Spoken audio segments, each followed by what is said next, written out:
بسم اللہ والصلاۃ والسلام علی رسول الکریم۔ پیارے دوستو، پیارے ساتھیوں، ہمارے حضرت ایک عمل بتایا کرتے تھے اور فرمایا کرتے تھے کہ جو شخص یہ عمل کر لے گا وہ اولیاء صدیقین کی خط انتہا تک پہنچ جائے گا۔ اور وہ عمل کیا ہے کہ اپنی نظر کو اس دور میں خراب مت ہونے دو، اپنی نظروں کی حفاظت کر لو، کیونکہ اس دور میں عریانی کی کثرت ہے۔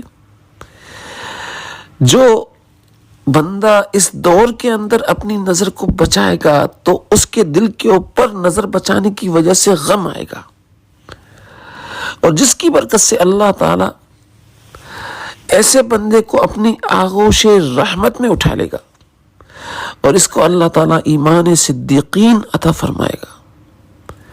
حضرت فرمایا کرتے تھے کہ اس کا دل جلوہ گاہ حق ہوگا، اس میں تجلیات ربانی کی فراوانی ہوگی، اس کا قلب اور اس کا ایمان جلا بھنا کباب ہوگا، جدھر سے گزرے گا کافر کو بھی یقین کرنا پڑے گا کہ کوئی اللہ والا یہاں سے گزرا ہے۔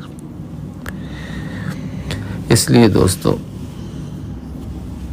جو شخص نظر بچاتا ہے نا، اس کے چہرے پر قلب کی تابانی کا اثر ہوتا ہے، کیونکہ قلب میں جلوہ گاہ حق ہوتا ہے۔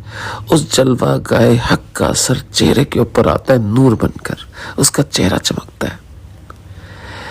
اس لیے اللہ تعالیٰ کی ذات سے دعا ہے کہ اللہ تعالیٰ ہم لوگوں کو اپنی نظروں کی حفاظت کرنے والا بنائے، آمین۔